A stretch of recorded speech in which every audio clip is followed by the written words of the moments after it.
Donald Trump is unapologetic, saying on social media that January 6th was the greatest movement in the history of our country. The House January 6th committee says there's no question about who's responsible for the attack on the U.S. Capitol last year. Donald Trump was at the center of this conspiracy. Panel chair Benny Thompson said it was a great and to overthrow the government by a leader who could use the election here and then some support Capitol. As you come on January 6th, the hearing featured previously unseen video liars. They showed up at a convergence and of the violence that followed. Part of the Capitol like the absolute war zone that the West Front had become. Although officers want that and continue to hurry up and And there's this warning now from committee chair Benny Thompson. Calls of our democracy remains the same. The conspiracy across the will of people is not over. China is attacking the theory that the COVID pandemic may have started as a laboratory, calling that politically motivated law. Public health authorities said the lab accident made its claim. Steve Arredondo, the embattled Uvalde, Texas school police chief, says he didn't consider himself the incident commander as the gunman shot 21 people dead. He assumed somebody else could take control of the law enforcement response. The cost of gas, food, and other necessities likely shot up in May. We'll find out this morning when the government releases consumer price information. This is a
Okay, Reverend Williams.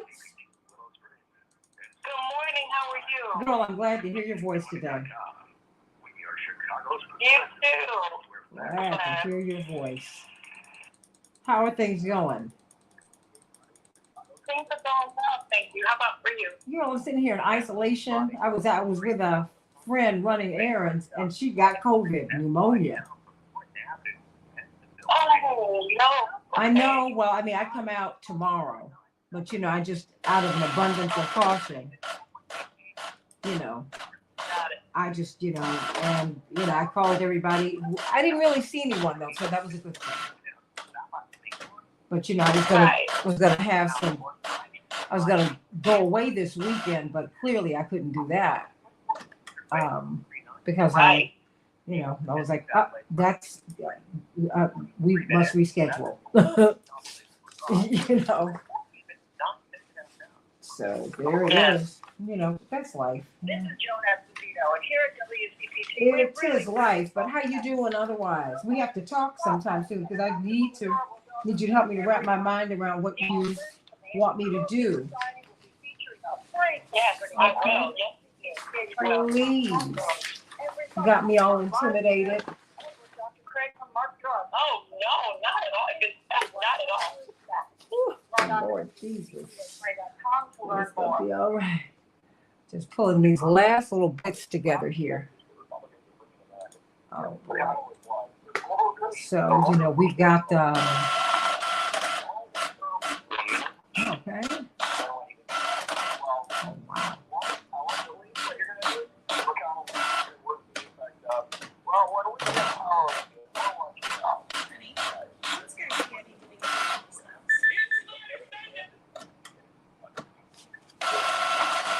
Okay.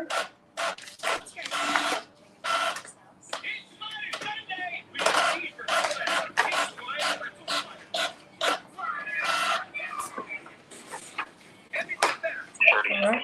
Okay. Thank you. All right. Let's have a great show. God bless us. Let the words of our mouths and the meditations of our hearts be acceptable in thy sight. Oh, Lord, help us. We need a lot of help. Hey, everybody. Sending you all much love. All right. Thank you.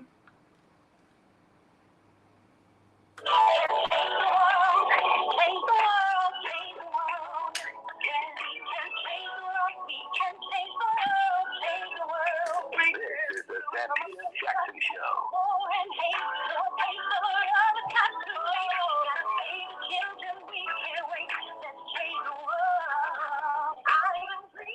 Hey, everybody, let us do that. Hi, I am Santita Jackson, WCPT 820, the nation's largest progressive talk radio station at AM 950 Radio, the voice of progressive Minnesota.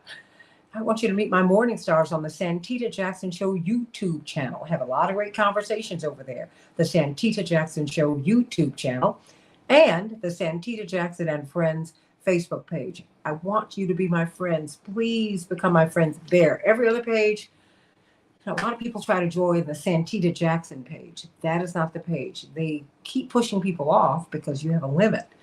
But the Santita Jackson and Friends page does what the name says. It just lets everybody come in. So everybody, please come on in. And call me at 773-763-9278, 773-763-9278. And let's talk about the hearings last night. They were blockbuster. If you watch them. Now, every network had the hearings on their air, except Fox. That was interesting. Not surprising, but interesting. But also, I think when you operate in the public good, everybody, whether you agree with the politics or not, you should put that something this important as this insurrection. You should be discussing it, even if all of your pundits meant it in a particular direction. And I say that to fully disclose as someone who's been a pundit for Fox for years. And I disagree with that decision. And I hope that they will change their minds and do something different. That having been said, I want to hear from you as we talk about that. Today, we've got a lot of people going to be coming on to talk about it, including Charles Booker. That's right, Charles Booker, the man who will be facing off against Senator Rand Paul in Kentucky this fall. You recall in 2018, he was a state representative in Kentucky, had been homeless, had been living in poverty, but he worked himself out of that. He's a married man with a lovely family now. That having been said, he was at about 5% name recognition in the state when he started. He almost won the nomination in 2018, but the Democratic establishment came in on him. He's a populist now. He's a populist, anti-poverty, pro-peace, and all of that. And they supported Amy McGrath, who ended up losing in her race. So now he won in a multi-person field by more than 70%. We're going to talk with him about that and the Kentucky New Deal that he wants to bring to the state. He said the New Deal worked during the FDR administration. It should be working for Kentuckians and for Americans right now.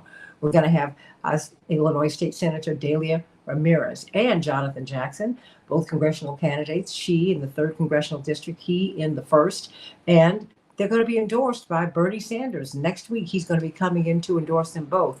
But they want to weigh in on all of these matters as well. So there's a whole lot. And I hope that you will meet me, Morning Stars, if you're in the Chicago area, and all of my Morning Stars, whether you come online with us or not.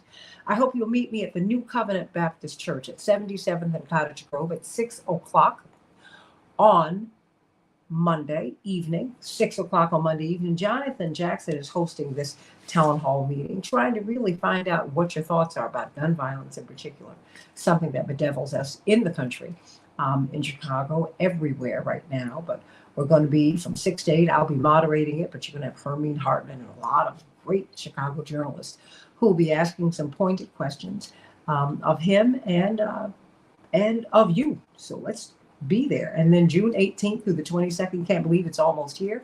We're going to have the Rainbow Push International Conference. We're going to start on the 18th at the Rainbow Push headquarters at 930 East 50th Street. Secretary Pete Buttigieg will help us to kick things off. But then we're going to have the Assistant Attorney General, U.S. Assistant Attorney General for Civil Rights, and on and on. And we're going to move on over to the South Shore Cultural Center, the 19th through the 22nd. You don't want to miss the Clay Evans Memorial Concert. Donnie McClurkin, Vicki Winans, Darius Brooks, and the Tommies. It is going to be something incredible.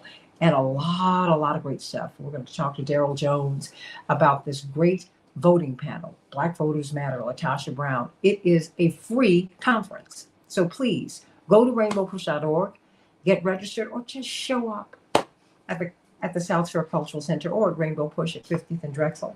Want you to be right there so that we can really have some good conversations, solid conversations as we move into the midterms in 2022. All right, everybody, in Chicago, we're going to have a high of 73 degrees today, cloudy. In Minneapolis, St. Paul, 80 degrees, partly cloudy. The Dow closed down 638 points. The NASDAQ closed down 332 points. The S&P 500 closed down 97 points. And the NBA, Warriors will be facing off against the Celtics tonight. The Boston leads the series 2-1. Can you believe it? NHL, well, the Lightning, they just will not be denied, will they? 3-1 over the Rangers. They just might get to the Stanley Cup Finals. We will see. WNBA, the Sky will be playing the Suns tonight, and the Sky will be playing the Liberty on Sunday. And up there in Minnesota, the Mystics will be facing off against the Lynx, and the Lynx will be facing off against the Fever on Sunday. Major League Baseball, Dodgers 11, the White Sox 9. And the White Sox will be playing the Rangers tonight, and the Cubs versus the Yankees tonight. The Yankees 10, the Twins 7. The Twins will be facing off against the Rays tonight. Love it, love it, love it. Are you driving your family? Guess what? Gas prices have hit an average of $5 on average. It is now costing families about $95 to fill up their cars. What do you think about that? Call me. Text me. 773-763-9278. 773-763-9278. Did you see the hearings? If you saw them, I want to hear from you. 773-763-9278. If you didn't see them, why didn't you watch? I really want to put my fingers on the pulse with you today. I need to know what you thought about the previously unseen video footage, the testimony, the documentary evidence. What did you think about all of that? What did you think about President Trump believing that Mike Pence should have been hanged? What do you think that he said that the president is reported to have said that Mike Pence deserved to be hanged? What do you think about all of that, everybody? Call me, text me, 773-763-9278. A team of scientists responsible for determining the origins of the COVID-19 pandemic released its first report on yesterday, saying that all hypotheses remain on the table, including a possible lab accident. And I'm going to ask Dr. Shanina Knighton about this new report that came from MSN. Since late February, Americans who have gotten a booster shot appear to be testing positive for COVID-19 more often than those vaccinated without it. Something to think about, everybody. Something to ask about. And then, speaking of health, eye-popping ripoff. That is the headline in Common Dreams. It's one of my favorite news aggregation sites. Drug corporations are clearly taking advantage, according to public health advocates. Americans pay nearly double the rest of the world for top medications. Nearly double than rest of the world. This is ridiculous, everybody. You know, they got to do better than this. All right, everybody, we've got one of our favorites here, Pastor Tisha Dixon Williams. It's a great way to end the week, always with her, giving us some good news, of course. We are so excited that you're with us. You got to get her book, I See You, Sis. I See You, Sis. Go to Amazon, everybody. I See You, Sis. She's the pastor, of course, of the First Baptist Church in Bridgehampton, New York. Can't wait to be with her this summer. In the meantime, I'm going to get some good news from her right now. My dear sister friend, I'm sending you much love today.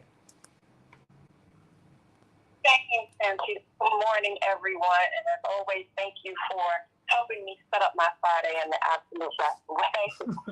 Interestingly, all of the things that you talked about in the situation and the state of the world today makes all of us want to say, I'm out. I'm out. Just, I'm out. Not goodbye. Just, I'm out. The thing that I love about the phrase I'm out is really there's nothing left to say after someone says I'm out. I'm out is a firm, made-up mind that I'm out of here. You can't come with me. Don't ask me where I'm going. I'm out. And when we look at the subject of Queen Vashti, we find her saying just that. After having made up her mind and made a decision not to present herself naked before the king, she makes and declares not only nah, but I'm out. The text tells us that Vashti is never again to come before the king, and that the king will give her royal position to another who is better than she. It's interesting how God uses our circumstances that we think are going to be detrimental or going to hurt us and ends up using them for our good. She was deposed. What that means is she was abruptly moved from office. But I want to consider this. Some might consider Vashti's banishment a punishment, but I submit to you today that it was actually a blessing. Why? Because as the text tells us, the act that she was summoned to perform, she's no longer in danger of suffering again. An act that was punishable by death, Vashti ends up getting deposed.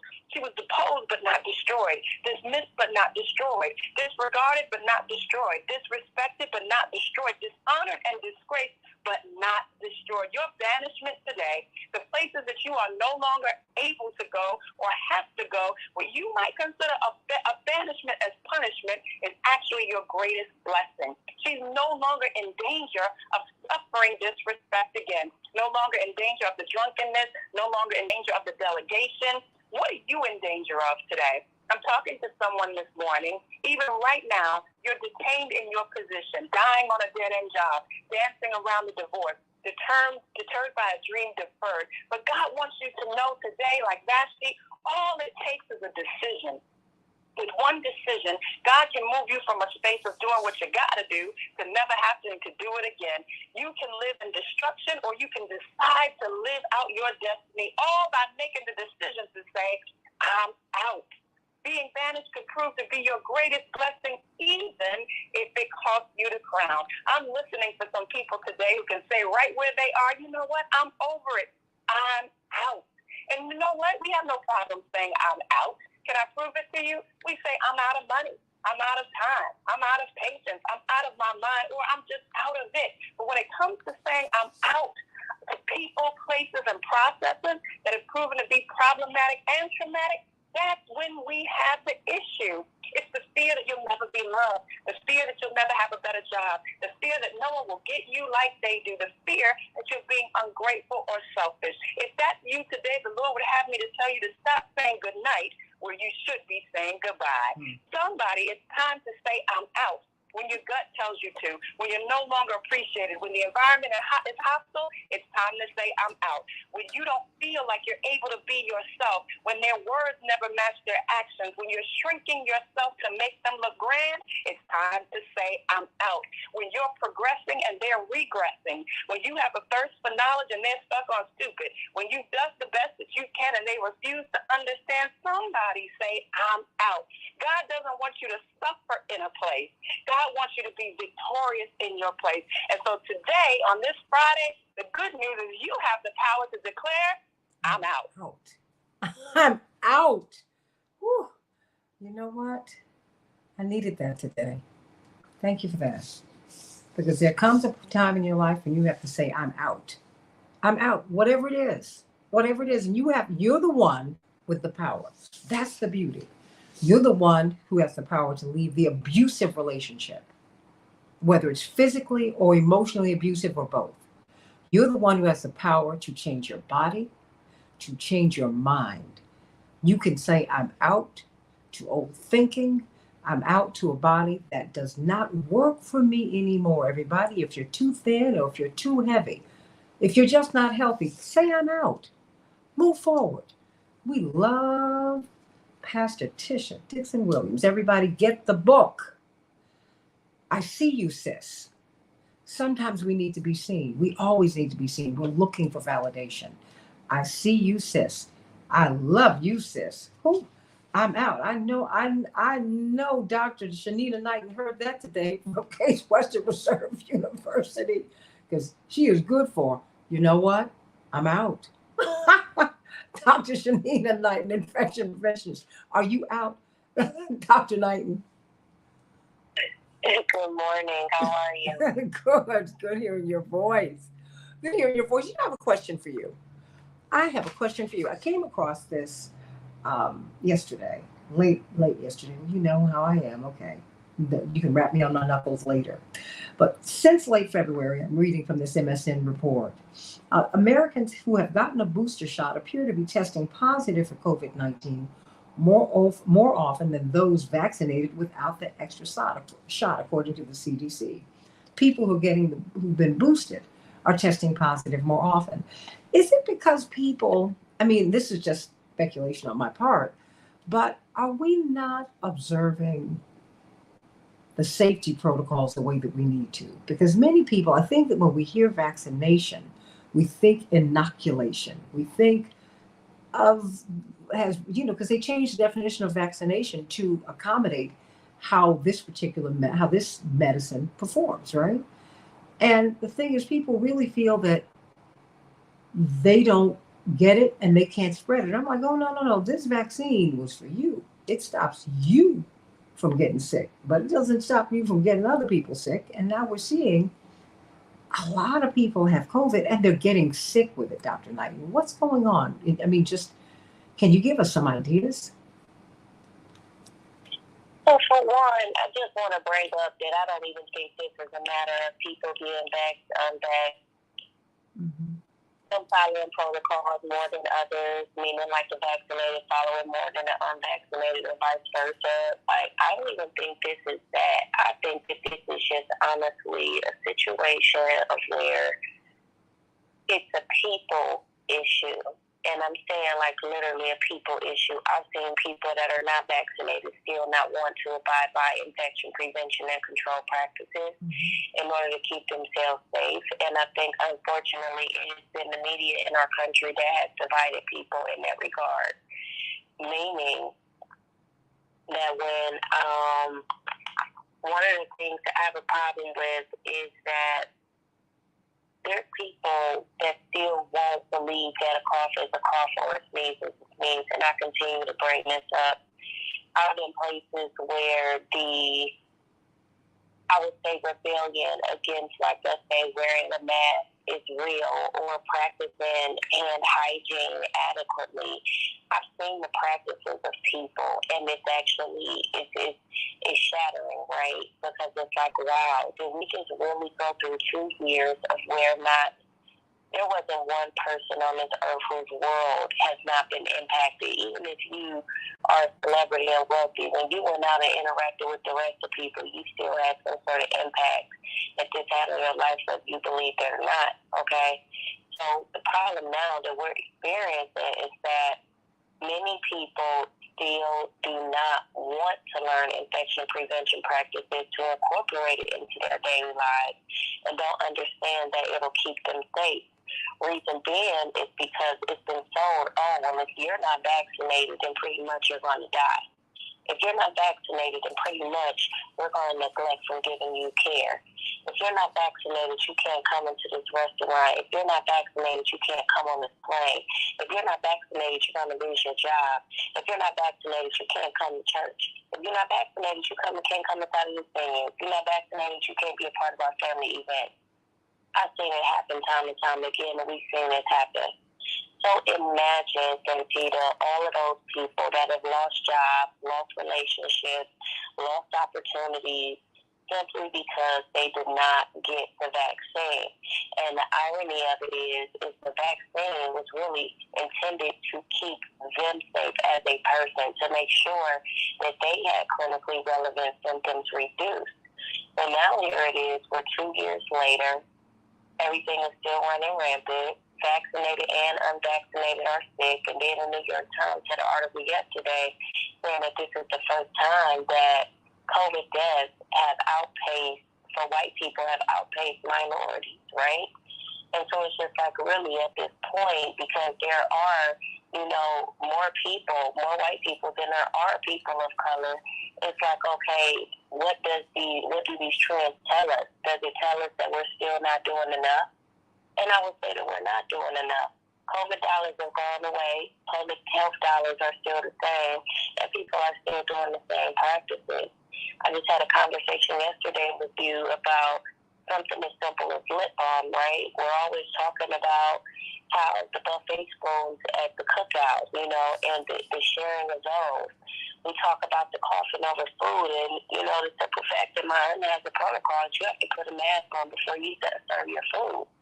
That's going to forever be her protocol, believe it or not. Mm-hmm. It just is. So you look at that and you say to yourself, and I ask each and every one of any person to do this, get out and say, how has the pandemic changed my infection prevention and control practices? And then if you say that it has changed your infection prevention and control practices, then have an honest conversation with yourself and say, have I been more or less ill compared to before? And when we start to classify that illness, ask ourselves, is it psychological, meaning that, maybe it was the mental health, component of it, because we saw a lot of that through the pandemic? Was it physical or was it both? There's a lot of things that we can ask ourselves here in terms of how this impacted us, but I think we all really need to have a true conversation in regards to infection prevention and control.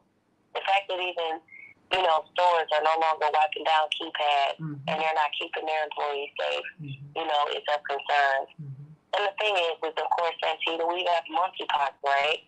So now people have animals that are just out there just hanging out. Imagine your pet coming back with monkeypox, and then you rubbing your dog and then giving it to yourself to contact. Imagine giving it to your pet, right? So there's always going to be something. And so the question is, are we mindful enough about our practices to make sure that we're keeping ourselves safe and others safe?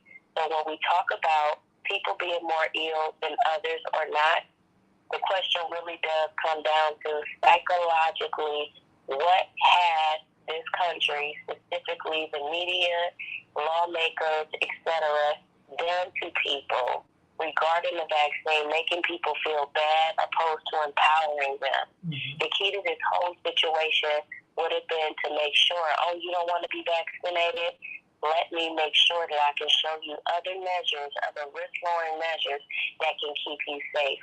Not shunning people and crucifying people for their decisions, even if we disagree. Now we're all in the same exact boat. Some of us thicker than others, but right now we can't tell what's what when we talk about who's protected. So this is a prime example of us being slow to judge and quick to help. Everybody, I hope you got that message today. Talk about a sermon. Really. At the end of the day, you've got to protect yourself, and you have to be mindful of others. I mean, just last week, I was with someone who was unmasked in close quarters. I was masked. You know me, Dr. Knight, I was triple masked. Yes, I was. And this person has COVID. So I had to isolate for several days. And I did that, and I called different people. I hadn't seen them, but there were different things that I needed to do.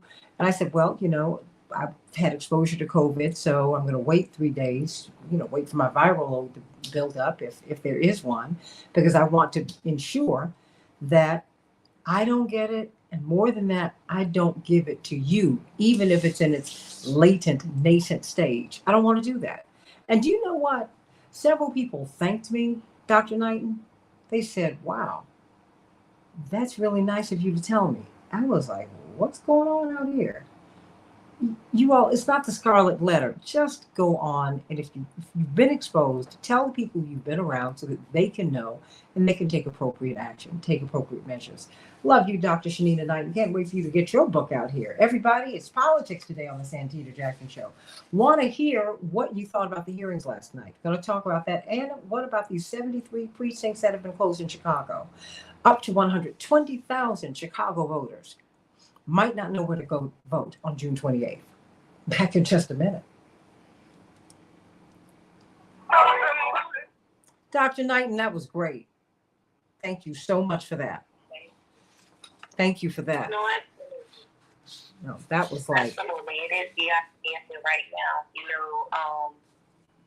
And we seen this early on, like even in a pandemic, and I was even able to predict it. Yeah. Well, it's a lot, because it's like, wait a minute, why are you thanking me for telling you that I was exposed? And I'm trying to count back to the days that I saw you. Yeah, they were like, because most people don't tell you. I'm like, why? What? Why not? I don't understand that. I really don't. They treat it like it's dangerous. Well, I mean, and they just want to keep on going. And I'm like, you can't do that. You've got to tell people. Really. Girl, look, I had a nail appointment. I know that might sound like might sound minor to you, but I was like at the end because I have 2 weeks before I got to take this gel off my nails. I had to cancel it. Said I'll call you back in a few days. And yes, I did tell them I'd been exposed. Okay? Because I said, let me establish the practice myself with you so you know how I function. Good grief. So anyway, so there's that. There is that. So it's a lot. But girl, what about this? What about the fact that Americans pay nearly double than the rest of the world does for our top medicines? Is that crazy? I'm going to send you this study from Public Citizen. It's United We Spend. It's unbelievable. You know what? Yeah. It's going to sound crazy, and I'm not telling you that the problems were not brought up before or prevalent before. This is not this, like I make a disclaimer, sadly enough, because of how people think.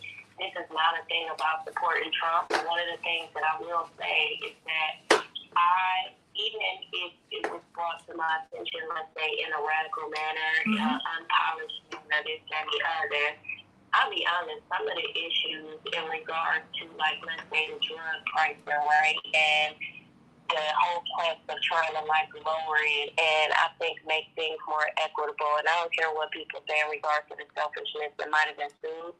I'm speaking specifically of the message of just even wanting to take on the topic to me. You get what I'm saying? Yeah. Was admirable because that was the truth, and that was one of the messages that was shared, is why is it that the research in itself, we actually fund the research for the medicines to be developed here and abroad, but yet we sell them back to our own people who are paying for the actual research and putting their taxpayer dollars into it. And when that was said by him, I said, that is very darn profound that is the case. The same exact way, believe it or not, that the stimulus money came up, and it was like, well, why are we sending 80 back in 1 minute? Mm-hmm. And who do we have up? Hold on 1 second. Who do we have up, Paul?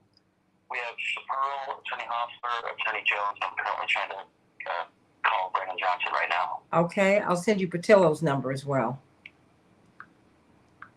Okay, and thank you. For the stimulus. And so again, it's not necessarily to support or anything like that.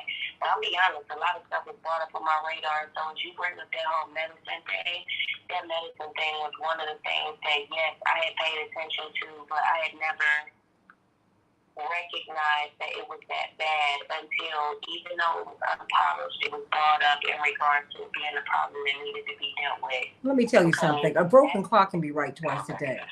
People need to grow up in their politics. I mean, I'm done with that. If I agree with something that anyone says, then I agree with what they say. I might not support them for president or for Congress or for whatever. Yeah, I'm done with that.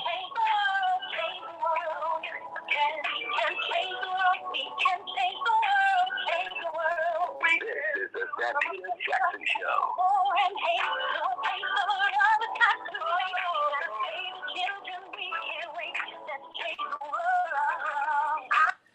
Hey everybody, welcome to the Santita Jackson Show. We're talking with Charles Booker today. Yes, he is the man who will be facing Rand Paul this fall. Did you know that in Kentucky, there are 1.6 million registered Democrats and just about 1.59 million registered Republicans? He could win this race, everybody. He could win. He could win registering new voters, exciting these voters. If you think of someone who came from 5% name recognition to almost seizing the nomination in 2018, but the Democratic establishment came in on him and kicked him out. But then he won by more than 70% of the vote in a multi-person field just a few weeks ago. He's going to be on with us in the next hour. We're going to have Jonathan Jackson and and Illinois State Representative Delia Ramirez, and she and Jonathan Jackson will be endorsed by Bernie Sanders. He's coming in next week. There will be a big rally in support of them. June 13th, I hope you'll meet me at New Covenant Baptist Church at 77th and Cottage Grove. We're going to have a town hall meeting. I will be moderating. Jonathan Jackson is having the town hall meeting. Hermine Hartman and many other prominent journalists will be asking pointed questions, and you'll have the opportunity to do that too, as we talk about gun violence and the things that are really on your mind. Please meet us there at 6 p.m. Try to get there a little early so you can get a good seat. June 18th through the 22nd, the Rainbow Push International Conference with Pete Buttigieg, the secretary, will be kicking things off with us at the Rainbow Push headquarters. But then we're going to move on and have Donnie McClurkin and the Tommies and Darius Brooks and Vicky Winans and the Attorney General for Civil Rights and Barbara Arnwine and Attorney Darrell Jones and so many people who will be joining us here in Chicago, the 18th through the 22nd. But of course, got to get these vittles. Celebrations by us. Coming off of this fabulous wedding that you threw for your daughter. It was absolutely exquisite, everybody. Just splendid. But we can still get these vittles. I need to get some of my greens from you, Chapearl, the greens and cabbage mixed, with my ham hocks. How you doing, Chapearl? I'm great, Santita, and good morning. Yes, Celebrations by Us is wrapping up their final prom of the season. Believe it or not, I have a prom set up today, and we are closing the season out. And we are actually getting together this weekend and putting together all of our new menus and everything that are coming out, and so that way all of the audience can see what we do. At Celebrations by Us, we are not just a catering company, but we do full event decor setup. We do custom name tables as well as trunk parties, as well as also weddings and birthday and baby showers. So don't hesitate to give us a call at 708-526-4546. 708-526-4546. Go to our Facebook page at Celebrations by Us. Check out our videos. We posted a lot of details about the wedding, as well as also our past events. So don't hesitate to give us a call, 708-526-4546. We look forward to serving you. Thank you so much, Santita. Oh, blessings to you. Everybody, I want you to call me. Call me right now at 773-763-9278, 773-763-9278. Want to hear your thoughts about the hearings last night. I want to hear your thoughts about these closed precincts here in Chicago. Yeah, I'm mixing it all up today because it's all really important. We've got a primary coming here on June 28th. 120,000 Chicagoans, up to 120,000 Chicagoans will not know where to vote. Got to talk about that. And we need to keep that issue on Front Street. That ought to be the headline here in Chicago and all around the country while we're looking at voter suppression around the country. It's in the South. No, it's up north too. Okay, that's right. So let's talk about this today. But what about these hearings? Did you see them? Did you take the time to watch? People are trying to find out what the ratings were. All of the networks carried this except Fox. Interesting. A little surprising to me because I think that if you're a news organization, you owe it to your viewers to give them not just what they want, but what they need. This is not a boutique. This is news, everybody, and it's a protected profession.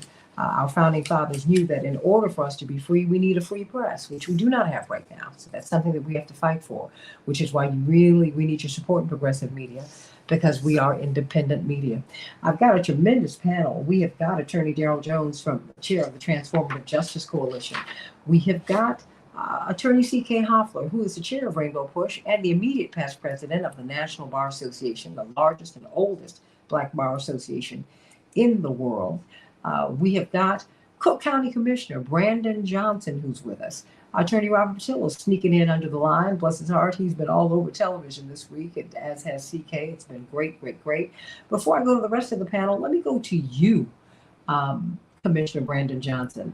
Did you see the hearings yesterday? And what about these precincts? What are we going to do about the vote? Talk to me. Yeah, for sure. Well, I think the first thing is here locally, we were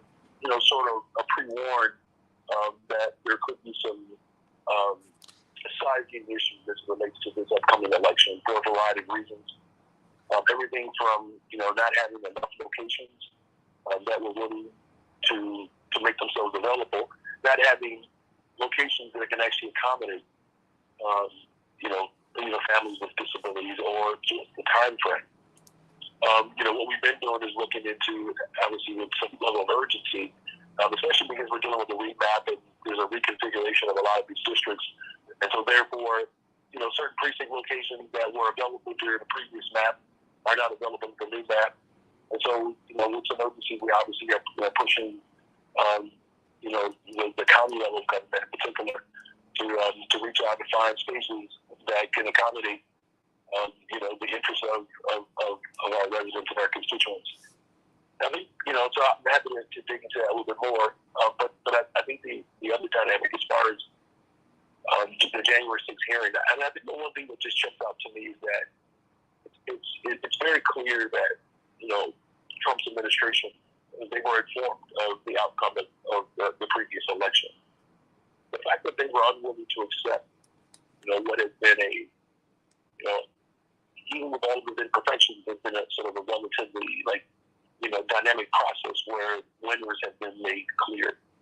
The fact that his administration was not willing to accept that, and then therefore begin to plot and make plans to execute January 6th, you just have to. The question has to be raised: what was the outcome that they were ultimately looking for, right? And I think that should be the basis, the premise by which this whole scenario was judged, because it's clear what their actions were. We can make a very, very reasonable conclusion what they were not only just doing, what they were up to. Whether it was planned out right or not, that's almost beside the point. The fact that it was actually planned, carried out on live television with the blessing of an outgoing administration, not only should we be outraged, but we should be incredibly disturbed at this point that we are that close to the type of insurrection that we've either only read about or we have attempted to intervene. This country is at a critical crossroad. I know folks have said this for generations, but you can see the depolarization that exists within spaces across America, right? We're seeing those divisions, Santita. We live in one of the most dynamic spaces in the entire world, the city of Chicago, and it's one of the most stratified spaces. Mm-hmm. And so when you have physical stratification, when you have economic isolation and categorization, and then you have ideological distinctions, this is a recipe for the type of behavior that has been manifesting, not just in the political sphere, but in the everyday experience of residents across America. And this hearing, I think the final point is, as we come to an understanding of what the intentions were, the question is, what are we willing to do to tear down and disrupt the type of divisions that we've been plagued by for obviously decades? Obviously, Reverend Jackson, unprecedented, right? 84, 88. There's still some of that there where I believe that there's hope morally and economically and socially for this country. But if we're not intentional about going into different spaces to begin to challenge people, one, but begin to relate to people, two, and then three, beginning to figure out how we love people, right? And that's the radical part, I think, of this moment that these hearings have to lead towards. Not just a discovery of what we already know, but it has to be a willingness to actually address what we already know. And I think you do it to those three components. The last thing I'll say, I had the unique opportunity to be a surrogate for Elizabeth Warren during the last election cycle, which gave me the opportunity to travel around the country. And there are places around this country, whether you're black, brown, or white, where the comparisons are absolutely like they mirror one another. Mm-hmm.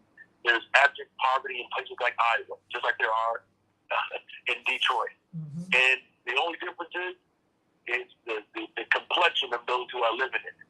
So what is common is that the complexions are all out there in terms of poverty. Mm-hmm. And that's what we have to be willing to confront. That frustration and fear that people are living out has to be addressed through policies that can actually transform people's lives. And thanks for indulging me. Think about that, everybody. I have to tell you, thank you for that, because Reverend Jackson has often said, whether red, yellow, black, brown, or white, hunger hurts. And it's everywhere. You have a so-called global South in the middle of the United States, and it's in your cities, and everybody of every color occupies it. We have Pastor Darius Brooks on this show every week, and at his church, Grace Central, he's feeding people twice a week. He said, Santita, people are in Lexuses, they're in Mercedes Benzes, they are hurting out here, and we need to deal with that. And we're going to go around this table here. Robert Patillo, I know you'll be dealing with this on your radio show on Sunday. What do you make of what you saw last night? Well, I found an interesting dichotomy between what we saw on the screen and what conservative media, both on the internet and on television, was attempting to portray. It's almost as if they're doing a Jedi mind trick. Well, don't believe your eyes. These are not joys you're looking for. While the rest of America was a lot to the screen remembering, and it does show just how short the attention span and memory of America is, because many people forgot just how horrific those events were, particularly the female police officer Edwards, discussing slipping in the blood of her co-workers while they were trying to defend the Capitol. And this idea that so many Americans have already forgotten what happened, I think is really the commentary on just the caustic nature and the stratified nature of our political discourse. The fact that we cannot simply all come to an agreement and say it's a bad thing for people to try to overthrow the government. You know, you have the Washington football team coach, the defensive coordinator, saying that there was a dust-up at the Capitol. No, these people were legitimately trying to overthrow the government. And for the people who say that they were not, well, what exactly would have happened if they had succeeded? If they had breached the Senate chamber, if they had gotten a hold of Mike Pence, or gotten a hold of Nancy Pelosi, they would have stopped the counting of the ballots, or if they had successfully scared the secretaries of state of those three states, Georgia, Michigan, Wisconsin, to allow the alternate slate of electors to get those votes, if they had simply agreed that instead of paneling the electors had been sent to Washington, they had put in those secret electors that Donald Trump had sent there. I was at the Georgia State Capitol when the secret Georgia electors were meeting. If any of those things had actually happened, they would have effectively ended the First American Republic. We talked about this before, how France is on the Fifth Republic. That would have been the end of the First American Republic, and then we would have had to figure out exactly what government, what constitution we were in thereafter. So we can't even describe how serious of an event this was, and the fact that a large chunk of this nation, probably 30% of this nation, has been blinded by this idea that there's nothing to see here. This was simply a political protest gotten out of hand. We continue to hear the comparison of this to Black Lives Matter protests in 2020, so on and so forth. We have to keep our foot on the pedal. We cannot, this almost a 9/11 type situation, never forget, never again, because none of these people, for the most part, in the leadership have gone to jail. We've seen some of the Proud Boys go to jail. We've seen some of the people who are charged with, bringing pepper spray and bear spray into the Capitol get 90 days or 120 days in jail. But the organizers, the Donald Trumps of the world, the Congress people, the senators, the Hawleys, the Cruzes, none of the people who are at the top of the food chain have even been charged. And many of them will be up for elected office again. So they will try this again. If you let people get away with trying to overthrow the American government, they're going to come back. I think we have to be vigilant of that.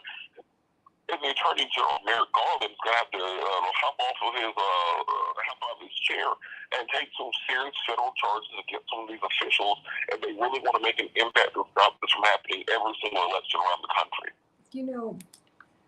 I hear you, and I think we need to look at. Bill Barr did not do a heroic deed. I think he just had enough. But if you look at his career, he's been involved in a lot of very interesting things throughout his professional life. The fact is, everybody was in it.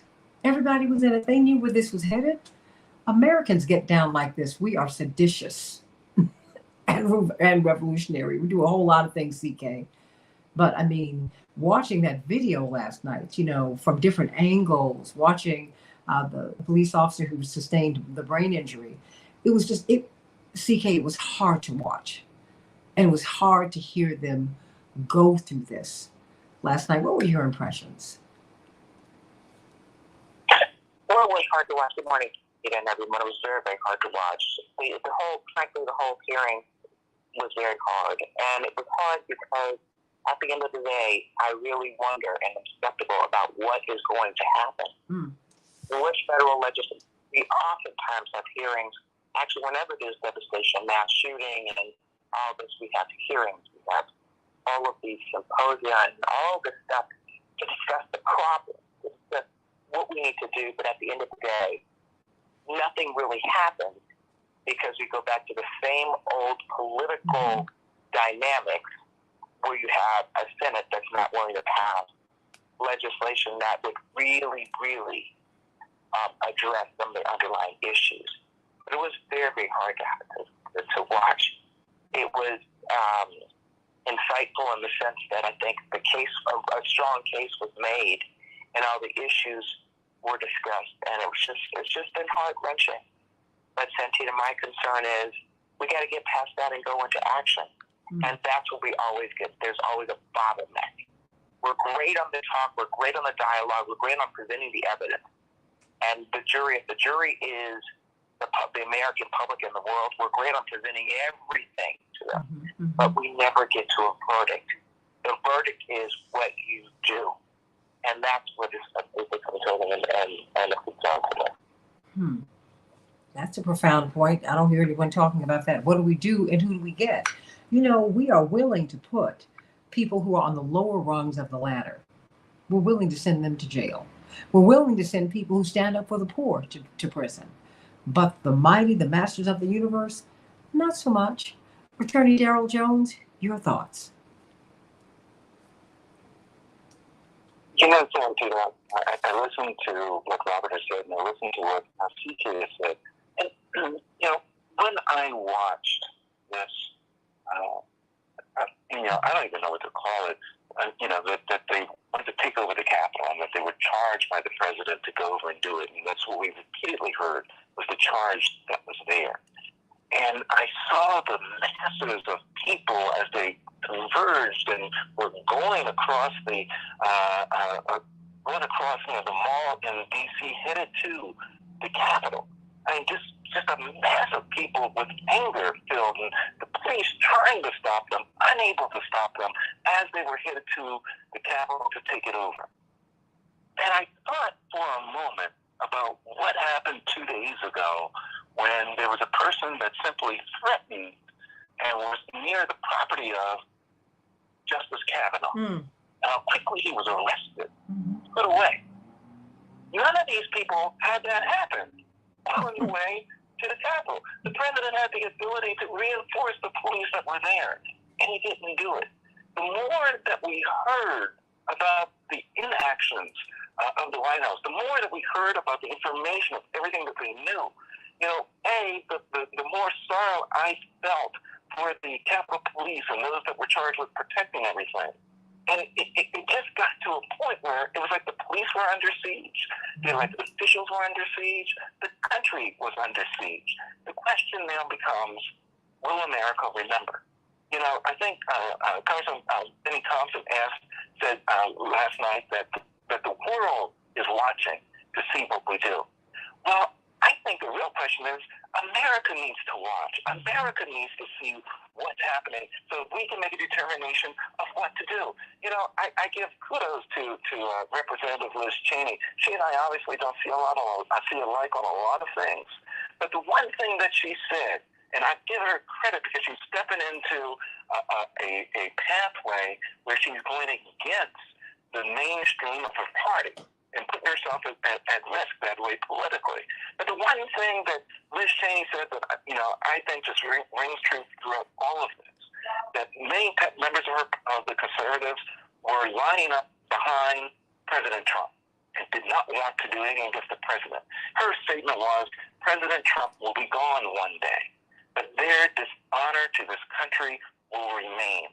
And that's what I think we need to be certain that the American people remember is what has happened. if we do not act, if we do not address what has happened and what we're learning from this January the 6th committee, that we have real problems to face. And, we're in the middle right now of a midterm election where we can have people that are able to elect representatives to stand up and be certain that, Liz Cheney isn't on an island by herself, that people that honor the Constitution, that honor the country, that honor the peaceful transition of power, that they can be put in place and be certain that the law enforcement are there to enforce it, to stop those types of violent insurrections as was attempted in this case. So it was just overwhelming to watch the January 6th films and hear the testimony. But as CK said, the question now is, what are we going to do about it? And those are the steps that we now have to take. Whether it's the Oath Keepers and the Proud Boys, we've got to do something about it. We've got to be certain that we take the steps so that we A, address what has happened properly, and B, put ourselves in a position so it doesn't happen again. That's how I see that, Cynthia. Amen. I mean, look, and the question is, what are we going to do about it? You have all of this evidence before you. What are you going to do? What are you going to do? I mean, because there's some things that really go beyond the personal. They go beyond the party, CK. Liz Cheney voted with President Trump 90% of the time. And that is, and you know what? And that is her right. That is her right, and I respect it and support it. I don't support her votes, but I respect her right to vote as she chooses, and she's voting the hopes and wishes and aspirations of her people. That having been said, where do we go from here? CK, I've got about 90 seconds.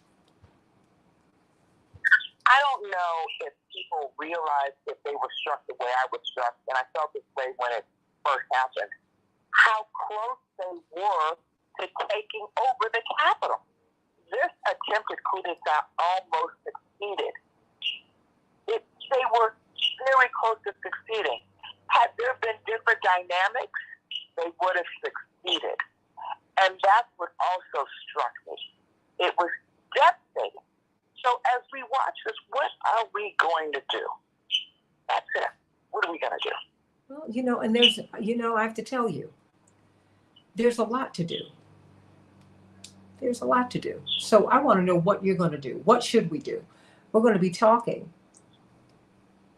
with Charles Booker in the next hour. Charles Booker, who is running for office, running to become the next senator from the great state of Kentucky. And he could do it, everybody. There are more registered Democrats in the state of Kentucky than there are Republicans. You wouldn't know it because of the power that we have projected onto Mitch McConnell. But the fact is, you're but a vote away from having a whole new deal, which is what he wants to present to the people of Kentucky. Then we're going to have Illinois State Representative Delia Ramirez. I've got my panel here too, and Jonathan Jackson. Next week, something very exciting is happening. Senator Bernie Sanders is coming into town to endorse them both. Of course, Jonathan Jackson was one of his national co-chairs. He was also one of the chairs of his campaign for in the state of Illinois, but nationally he did that too. That ought to be very exciting. But these are progressives. Progressives are now moving out of the margins, if you will, Commissioner Johnson, and they're moving into the mainstream. I mean, everything is changing. And you are a vote away, a choice away from doing something, from making a change. To see all of this savagery on television last night, once again, and to see it pulled together the way it was, I mean, just bringing all the camera angles together, that was a lot to see. But it was very dangerous what happened January 6th, 2021. Very dangerous. We have peaceful transfers of power in this country. And that has to be preserved. It has to be preserved. Let's talk about it, everybody. I want you to call me at 773-763-9278. And I want you to meet me at the town hall meeting for Jonathan Jackson at 77th and Cottage Grove at 6 o'clock on Monday. Get there a little early because we want to get started on time and end at 8 so I can be up at 2 to be with you on Tuesday morning. And then, of course, June 18th through the 22nd, the Rainbow Push Convention. Back with more of the Santita Jackson Show in just a few minutes.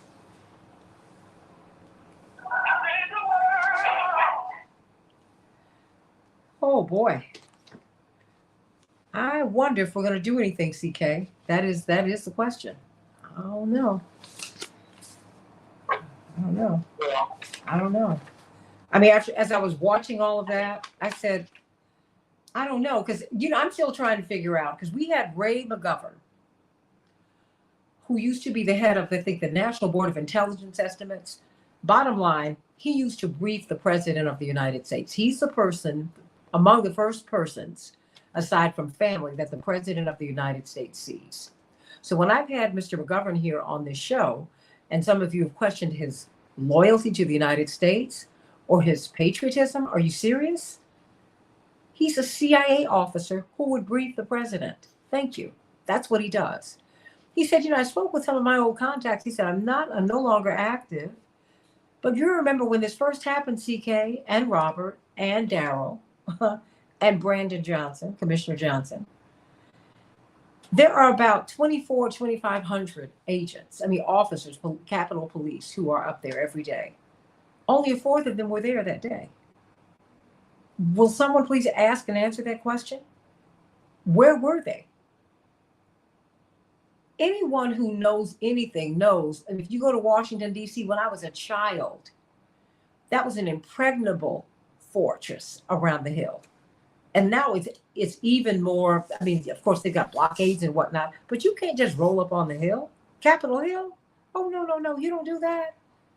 You got the Supreme Court up there, the Library of Congress, Congress itself, the offices for the senators and the representatives. Oh, no, you are not going to roll up on them. That's not happening. So I'm just trying to figure out what was the security breakdown, CK and Daryl. CK and I have lived in DC. Daryl, you live in DC. You know that you just don't roll up on. You don't just roll up on the hill. Come on. But it was so well orchestrated, and they almost succeeded. That's the thing. And it was well orchestrated. It was just really well. But you know what, CK? But they also had cover. Because you remember the governor of Maryland sent his National Guard. They were waiting at the bridge, which is just across the street, right? It's just it's just minutes away, okay, by car. And it's, 15, 20-minute walk from the hill. They were standing at the bridge and they never got the call to come in. I'm like, are you serious right now? Yeah. I don't understand. Well orchestrated. I would have been, I'm still like, this could happen again. And this time, if it happens again, they will succeed. Of course. Oh, yeah.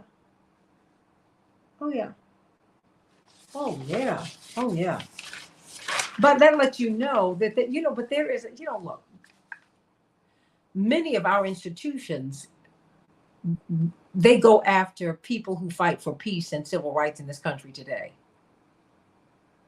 The FBI is spying on Black Lives Matter, not on the Proud Boys. Well, they've got some of the people embedded there, but now you see what happened and I'm not mad at them up in Michigan. When it turns out that the plot to kidnap Governor Whitmer, well, that was not kind of cooked up by people, okay? So, there's a lot of mistrust of our institutions, and our institutions do not do things that uphold the trust.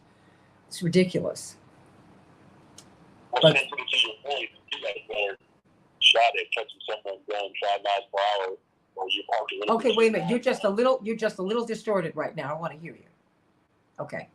Well, I was just saying, you got a better shot at catching someone who's going 5 miles per hour too fast or parked on the wrong side of the street too long, right? That meter expires, so the minute you got somebody tagging you with a $100 ticket. To your point, that those are, everyday working class folks. And then here you have state senators and police officers on video. Oh yeah. Not just storming the Capitol. And the police. And police. That's right. From all over the country.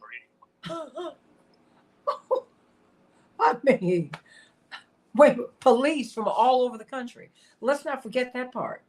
Because if you had Black people from all over the country, that would be the headline. But the fact these police were from all over the country, and that's buried. Come on, y'all. What's that? I was thinking just the number of people who talk about, playing t-ball with your neighbors and you later finding out, even though your sons and daughters play together all summer, that they raise their kids differently.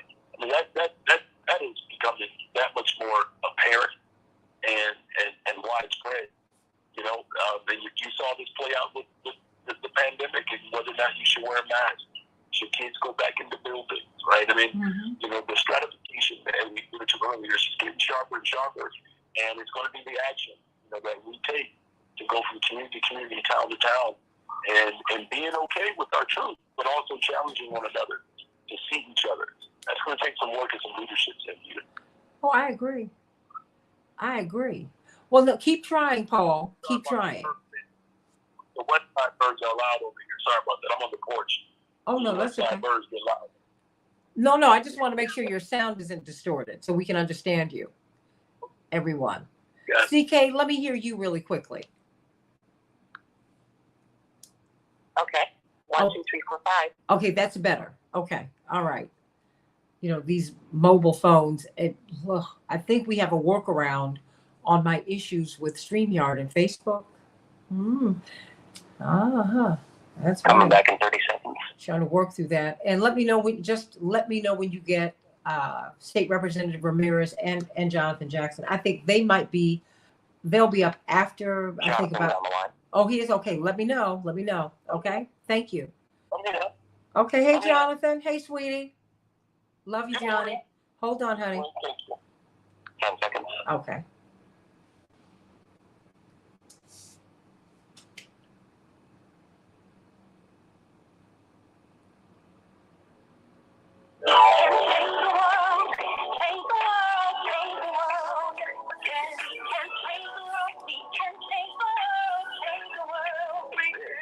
Lanita Jackson Show.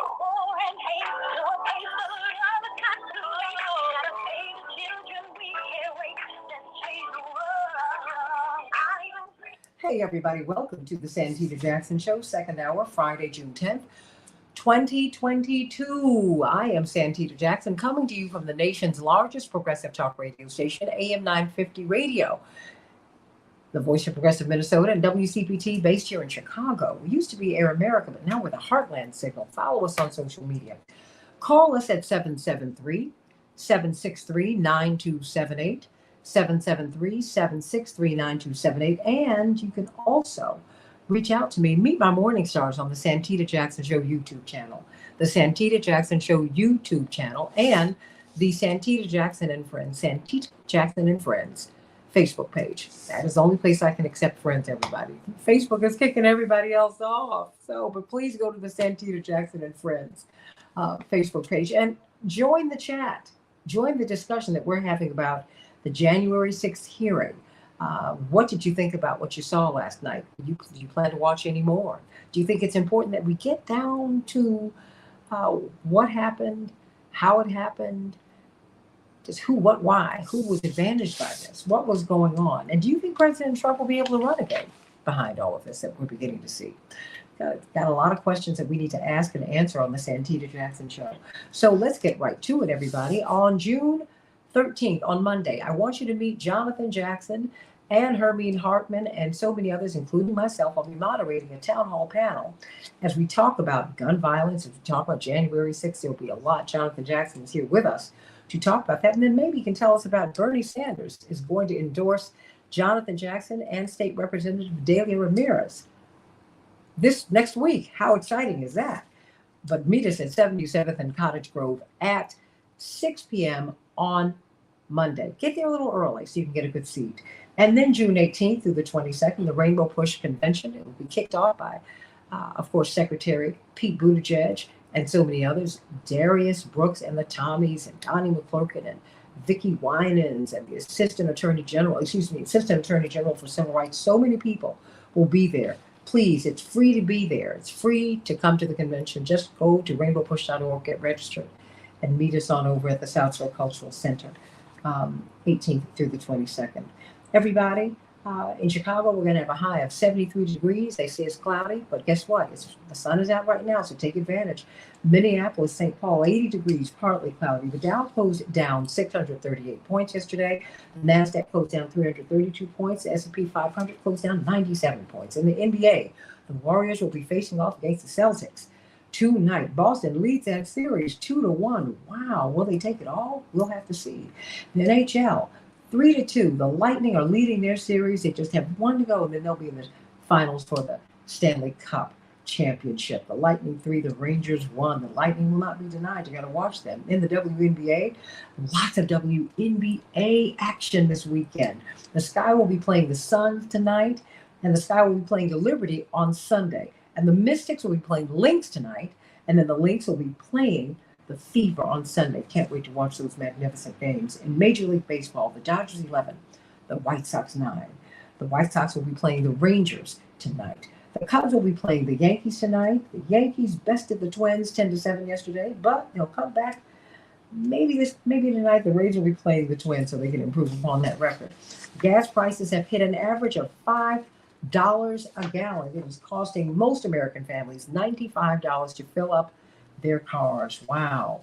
What about the January 6th hearings? I want to hear from you. Call me at 773-763-9278. I want to get your thoughts as we have this all-star panel. Jonathan Jackson, congressional candidate, is joining us. But before we get there, you know we've been talking about financial freedom on the Santita Jackson Show, and we've got a path for you. Got a lot of people. I'm going to have a new sponsor, Ariel Capital Investments. Can't wait to start talking to them in coming weeks so we can find out how to grow your money. But right now, we're talking about how to save your home. Team Hochberg. David Hochberg and his team, that is their specialty. If you have poor credit, bad credit, if you're trying to build your credit, if you have large credit card debt, if you want to purchase a new home, if you need to refinance your existing home, if you want a reverse mortgage, you don't know what it is, a VA loan, whatever it is, let them know what your financial situation is. If you call them at 855-56-DAVID or visit 56david.com, 855-56-DAVID or 56david.com, you get a free consultation. Let them know everything. That's the only way that they can help you. Let them know what your situation is, and they will help you to get up out of the hole. There's another David, not the David Hochberg, but a David who posted the 5-star Google review. He said that he and his wife make a good living, but they had no way to pay off $45,000 in credit card debt. It can happen to any of us, everybody. And of course, they were stressed out about it, but they called Team Hochberg. And Team Hochberg has been able to eliminate their debt, saving them over $1,000 a month. You can read David's and almost 400 5-star reviews if you visit Google and enter Team Hochberg. Call them at 855-56-DAVID or visit 56david.com. Thousands of WCPT listeners are satisfied customers. Everybody, we've got precinct problems in Chicago. 73 of them will be closed. 120,000 voters, up to 120,000 voters are trying to figure out where to vote on June 28th. They will not know where to go. And then, of course, we had the January 6th hearings last night. We've got a tremendous panel with us today. Attorney Darrell Jones, chair of the Transformative Justice Coalition. He and Barbara Arnwine will be leading a panel. We're going to talk about that in a minute. We're going to have Charles Booker at the bottom of the hour. That's right, a Kentucky Senate candidate. And we are going to have Daley Ramirez, who's going to be endorsed by Senator Bernie Sanders, along with Jonathan Jackson this week. And we've got Attorney C.K. Hoffa. We've got Attorney Robert Patillo. We've got Commissioner Brandon Johnson every Sunday at 9 in the morning. He has a tremendous show here on WCPT. Please tune in. Jonathan Jackson, I'm so glad that you joined us today. Congratulations on this imminent endorsement from Bernie Sanders. What does that mean? And what did you think of the hearings last night? Jonathan Jackson. Well, thank you, Santita, and I'd also like to say a very special thank you to the Chicago Teachers Union, all the progressives, and the people every week and every day on this radio program, getting informed, getting involved. I was honored to receive the endorsement of Senator Bernie Sanders, and we were first meeting Bernie Sanders in 1988 in his home state when he endorsed Reverend Jesse Jackson. And I became a delegate for him in 2016.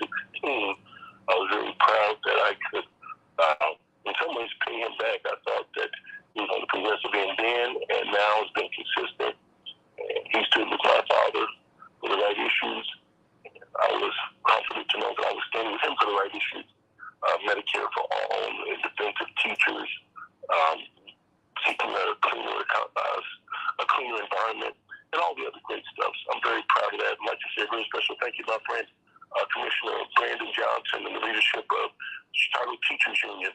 I received an endorsement from Chicago Teachers Union, and that to me really comforted me in so many ways. In 2013, 54 elementary schools were slated to be closed in the city of Chicago. 50 ended up getting closed, and they were highly targeted in the African American and Hispanic neighborhoods, and nothing good has come as a consequence of closing all those schools. Property values went down, children got displaced, seasoned teachers had been fired, laid off, reconstituted, put in the charterization of our school system, and so I'm really proud of those endorsements. But a lot of great things are happening on the campaign trail, but specifically asking you about the January 6th, I thought, I know all the bad stuff that's going on, but what made me so proud is to see the friendship of Congressman Benny Thompson, the friendship of that he shares with Lynn Cheney, the courage that she's had to come forward, the courage that Congressman Benny Thompson has to come forward. He's leading that committee in a magnificent way. He's teaching the nation about his history, and even how sad it was politically to do it on prime time television at night when people off work came home so that we can see the inner workings of just how orchestrated, how organized, how calculated, how long-term this had been planned out. I mean, these were military personnel that came into the Capitol, and now we understand that while only one gun was shot, all those agencies, all those alphabets had all that weaponry, but they were not going to shoot angry white men, even as they killed officers. So I'm praying for our nation, but I am so proud to see the courage of so many people who step forward to even bring this hearing. I mean, I think it's really disgusting even to threaten a Supreme Court justice, but you can't put that hate in a can after you take it out. We have to end hatred, and so I think the chief justices and the police officers and the military, everyone needs to be on the same page on reducing hate, because there's something very evil in the air and dangerous for all lawmakers. You know, you do make the point. Once you take this out the can, once you take this jack out the box, you can't, if you've tried, remember when we were kids, you had the little clown CK that came out the box. You couldn't quite, once it came out, you couldn't quite get it back in there the way it was in when it first popped out nice and fresh. This stuff is out here.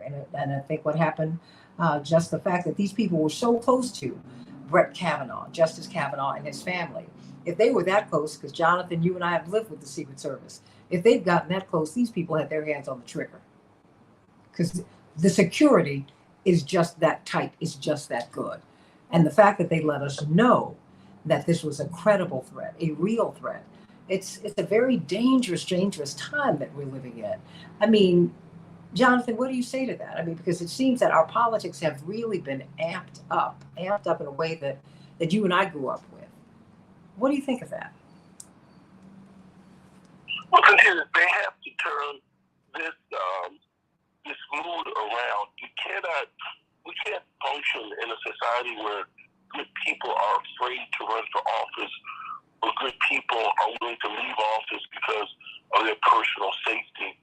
I mean, this is something that is the fertile ground for demagogues, where good people don't want to step up because it comes at the sacrifice of their family safety. With these AR-15s, let me tell you one of the things that I want to make a point of is this culture we're living in afraid. I know what happened in Texas was also at the elementary school. And so people quickly started blaming the officers for not running into the school and holding the parents back out of the school. And then the 5 minutes, 3 minutes of shooting and the 77 minutes later. Nobody wants to blame the easy access to guns. Now, I want to call him a 17-year-old plus a day, because he was 18 when he purchased that gun. Mm-hmm. This is essentially a 16-year-old that received a shotgun from his parents, and then a 17-year-old plus a day who turned 18, who ended up for his wish list to get this military-grade assault rifle that kills people. You can't eat meat and deer and animals after you shoot it up with an AR-15 because of the way the bullet explodes. That he had more weaponry than the policeman. The police has a 9mm. This guy has a gun that can go through cylinder blocks. And the police had to make the decision, leave the parents, don't let any more children get hurt, get some reinforcement, they got to make it home. They say, oh, it's the police. No, it's the access to guns. You can't run into these buildings where a civilian, an 18-year-old has bought weaponry more powerful than what the police are issued. That really disturbs me. Oh no! I mean, look, I hear you. Let me take that around. I mean, CK, what do you think about that? Because we've got these lawsuits coming. Your friend Ben Crump is filing lawsuits on behalf of the families from Buffalo. What do you make of that? Do we have the blame in the wrong spot? Because you're doing something really interesting. You're looking at the gun manufacturers. CK? Well, I think that we do need to look at the gun manufacturers, and we do need to do something about the immunity and the protections that exist for them. Because they're living a very comfortable, smug, trillion-dollar life because they know that at the end of the day, they can continue to populate the country, the street with these guns, and that nothing really will happen to them because they are insulated. They are protected by the people that we elect. They're protected by the Senate. They're protected by the lawmakers. They're protected by our system. So they're feeling very comfortable, and they're going to let people continue to kill each other because ultimately everybody will want to be armed, and that will enhance their sales because it really, at the end of the day, is all about money. Trillion-dollar industry. I don't know what comes after trillion, billion, because there's billion, whatever that number is after trillion, they are in that realm. So, quadrillion. What is it, Jonathan? Quadrillion. Okay. Quadrillion. So, the quadrillion club. They're the quadrillion club. And so, holding the quadrillion club accountable. Now, I know you made that word. That's not it.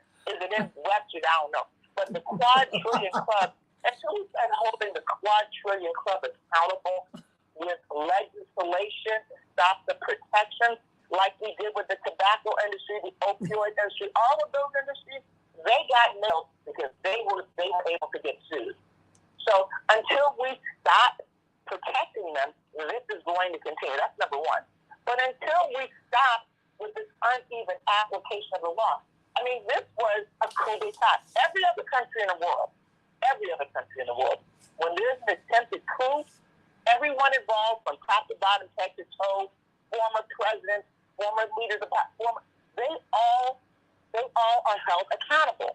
We're tiptoeing through the tulips about who's going to be accountable. We're going to hold the people on some level accountable, but it goes all the way to the top and across and through family and the like. And I think that we are reticent to hold the real people behind us accountable because this didn't just happen with a group of people who were angry. This was supremely well orchestrated with all types of U.S. governmental complicity. That's the only way that they got that far, and they almost succeeded. It's really a miracle that they didn't succeed. So I think, Santita, unless we're prepared to look at it and address it, take that verdict. You present the evidence to the jury, but if you don't wait for the jury to give you a verdict, then it's for naught because it's going to continue. And next time, I hate to even say this, but if it happens again, they'll succeed because they'll plug up all the holes and they will succeed. And that's what we need to be afraid of. We need to be afraid of everything we saw. The fact that Fox News isn't showing it and all that kind of stuff, Awful. that is proof positive. It's awful. It's awful journalism. It's awful on so many levels. And the fact that that's happening should let us know very clearly that there are plans in the works to do something more or worse because they are rejecting the narrative. You know what I've got? I've realized I have three. Well, everybody's a talk show host. We're going to have Charles Booker on in just a few minutes. And State Representative Delia Ramirez is a little under the weather today. She's going to be with us next week, so I can't wait to have her back. But just very, very quickly, because I have about 2.5 minutes left here. Just Robert Patillo, you'll be talking about this on Sunday. I know that you will. Commissioner Brandon Johnson, you will be talking about this on Sunday too, at 9 o'clock on WCPT here, and of course Robert Patillo, WAOK, on Sunday from 1 to 4, and then of course on WOL and BarbaraOnline.com. You see, I didn't forget your attorney Daryl Jones. I'm not forgetting, but I mean, where do we go from here? About 30 seconds for each of you. Robert Patillo, where do we go from here with all that we're seeing, all that we've seen? What's next? Well, we got to go to court from here. Liz Cheney gave the opening statements in the criminal trial of Donald Trump, and now Merrick Garland has to do his part. The entire case is laid out. You're not going to change the hearts and minds of the ultra MAGA people. There's a brain disease that they have. They can't see anything past the MAGA-ness. I'll give you a recent example. For those of you of a certain age, you'll remember Ferdinand and Imelda Marcos in the Philippines. Those corrupt leaders in the history of that country stole billions of dollars. Imelda Marcos traveled the world with her luxuries and all that, and got ran up by the people of the Philippines. But guess what? They weren't prosecuted and never went to jail. You know what the president of the Philippines is right now? Their son. He was just elected a couple weeks ago. If you don't lock these people up, if you don't hold them accountable, they will always come back. It doesn't stop. Brandon Johnson, Commissioner Johnson, will you be talking about this on Sunday, or? Well, we never know what's going to happen by Sunday now, will we?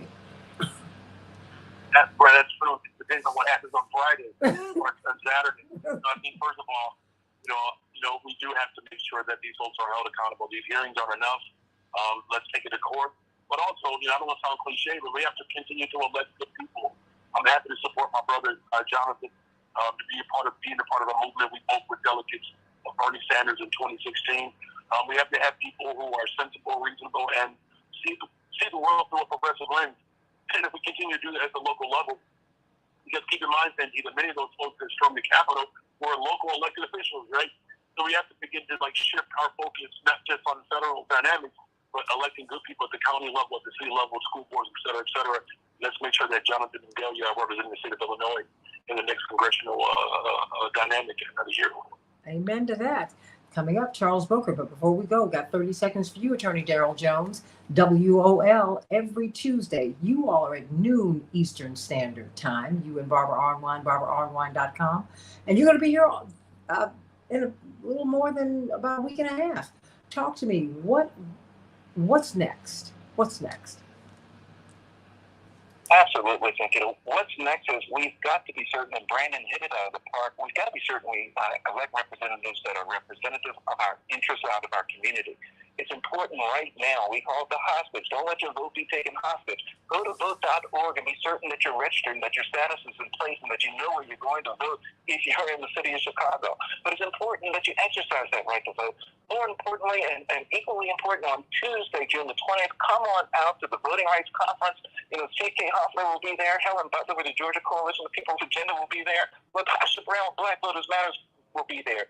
Virginia K. Solomon, the Executive Director of NOW, and Desmond Meade, the Rights Restoration Coalition will be there, and Barbara Online. Folks, you've got to come on out. You've got to get involved. You've got to exercise that right to vote and get the representatives in there that will represent our interests, Santita. That's what we need to do right now. We got a lot of work to do, everybody. You got to continue watching the hearing. Stay right here, everybody. Got to welcome Charles Booker. He is going to be facing Rand Paul in the fall. He can win, everybody. There are more registered Democrats in the state of Kentucky than there are registered Republicans. He can win. He can win. And he wants to give Kentuckians a new deal, like FDR gave Americans a new deal during the Depression. Let's talk about it, everybody. And then next week, Bernie Sanders comes to town. He's going to endorse Delia Ramirez, the state representative from the great state of Illinois, and Jonathan Jackson. Oh, we've got so much going on. And you need to find out where you're voting, everybody, on June 28th. That's right. Go to vote.org so you can find out where your new polling site is. Back in just a minute.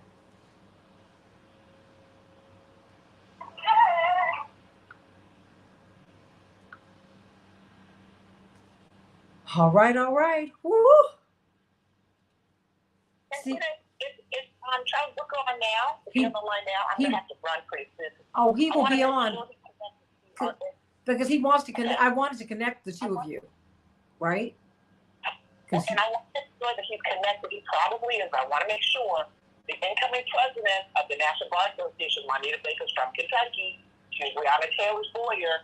Oh, She's going to have at her hands, and she'll have the ability to corral a whole lot of support, and she's from there. Well, as do you. So that's why, I want you to say hello to him, and of course, Jonathan needs to say hello. Bernie Sanders has endorsed him, and there's a lot. So, Brandon, you still there? Is everybody still there?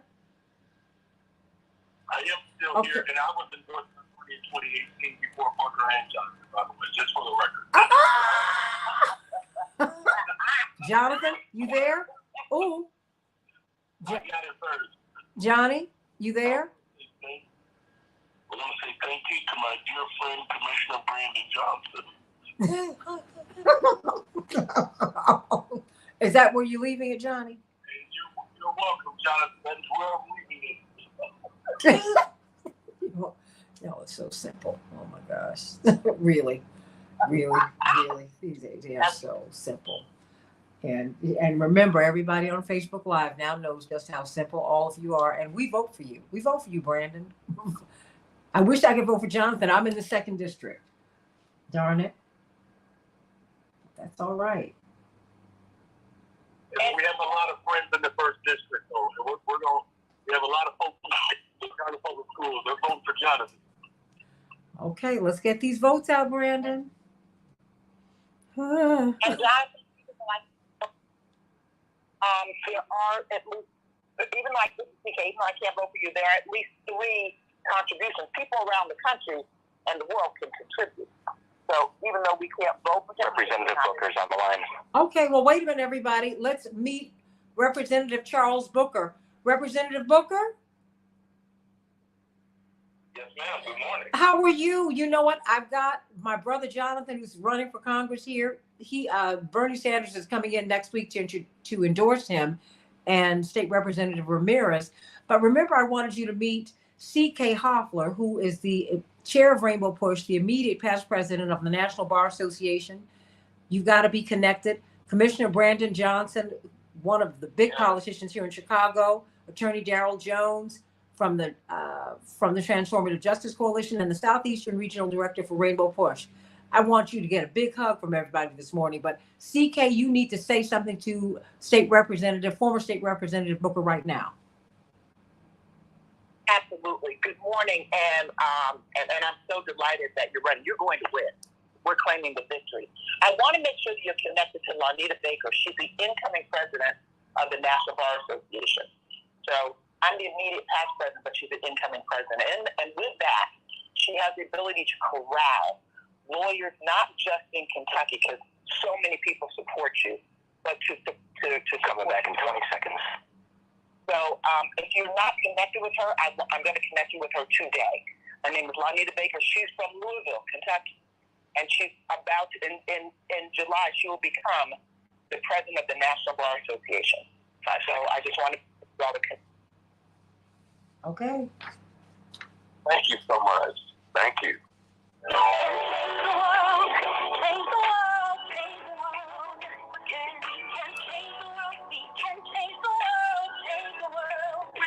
This is the Santita Jackson Show.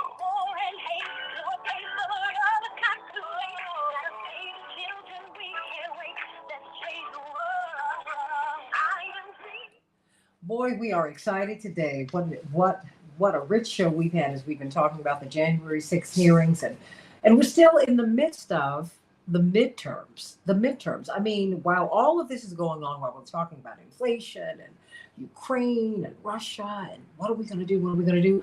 People are still voting. We had 7 primaries this week, but let me tell you what, one of the great surprises of this season, and it's been happening for really since 84, 88 and on and on. But we're really seeing so much of the work, so many of the seeds that were planted by Reverend Jackson and the Rainbow and Reverend Dr. Martin Luther King, we're seeing them mature. And so now progressives who were outliers, who were on the fringe of American politics, now they're in the mainstream, they're in the center. None more prominently than this young man. In 2018, he was a state representative from Kentucky, and when he ran, he had about 5% name recognition all over the state of Kentucky. But he said, you know what? Somebody's got to stand up against poverty. We've got to highlight it, and we've got to eliminate it. Somebody's got to speak for those who have no voice. And you know what? I'm going to do it. I don't have any money, but I've got a voice. And I know somebody out there, if they holler, they can hear me. So from the hood to the holler, we have got this man who almost seized the nomination in 2018. Almost. But now this time, in a multi-person field, he got more than 70% of the vote. In a state that is really blue, in a state that has more registered Democrats than registered Republicans. We welcome to our show. We're so honored to have you, Charles Booker, the man who will defeat Rand Paul. How are you this morning? Good morning. I'm doing very well. I'm fired up. Hope is very alive and well in Kentucky, and we're going to win this race, win our future. I'm honored to be with you today. Well, I tell you what, we are honored to have you. I'm going to sneak some of these people in so they can give you this big hug as we talk about the Kentucky New Deal and your chances of winning this race. But let me stay with you for a hot second. What about? I mean, what is your path to victory? I mean, because you won your nomination overwhelmingly in a huge way. It seems like people are more determined than ever to put you in the U.S. Senate. You know, after having only one precinct open in 2018 for 660,000 voters, unbelievable. What's the pathway to victory, Mr. Booker? Well, first of all, you said that the people of Kentucky are fired up. We've been ignored for so long. We haven't been given the chance to choose. And we've been told what we think. We've been told that we're a red state. We've been dismissed altogether. And so my path is honestly very clear because there is hardly any support for Rand Paul in Kentucky when his name is mentioned. Regardless of the party, they're either going to laugh at you or they're going to cuss you out. Wow. So, why is that? Why? Well, the people of Kentucky realize what folks nationally realize about Rand Paul is that he's not serious. He's a joke and an embarrassment of a politician, but he's really making a mockery of it. And that's where the frustration comes in because there's a thread here in Kentucky, and this is how we're going to win this race. It's not really about partisan division. People here are looking for someone who's going to actually fight the status quo, stand up for people who get ignored, and won't play along with the same corrupt type of game that Mitch McConnell has. Because I'm telling you, people in Kentucky do not like him either. They just fear him. They're so used to him being there. And Rand Paul ran as someone who would disrupt the status quo and that he wouldn't go along, and that he would fight for regular people. And he's done none of that.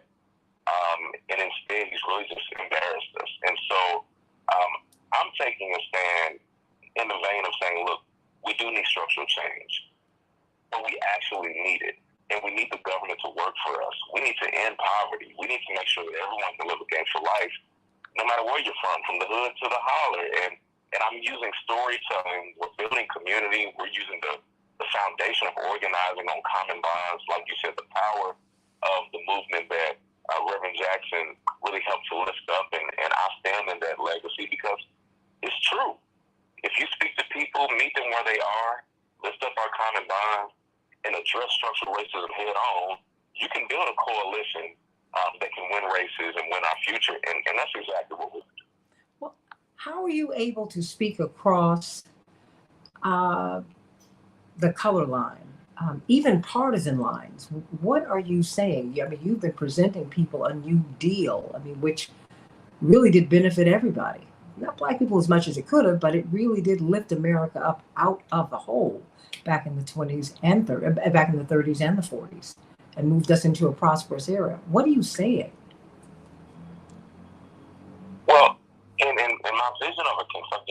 Deal, which is really about realizing the truth of that promise of the New Deal that's really been undermined by politicians just like Rand Paul, and saying, how do we secure life, freedom, and prosperity for everyone? How do we actually end poverty? How do we do that deeper work, those structural investments? And the way that I'm connecting with people across partisan lines, across geographical divides, quite honestly, is I'm listening to them. When you show up and you are authentically engaging and listening to people and telling your story, shining your truth. And the fact that I grew up in one of the poorest zip codes in Kentucky, I'm in a unique position to understand the struggles that I'm fighting for. So I'm not a disconnected politician talking about what it means to be homeless. I've been homeless. I'm not just talking to people who are dealing with high prescription costs. I've had to ration my insulin as a type 1 diabetic. And when you tell those stories, it really cuts through the divide, and we're empowering more people to tell their story as well. And that's why we have over 20,000 volunteers. People are fired up, and this is a historic campaign.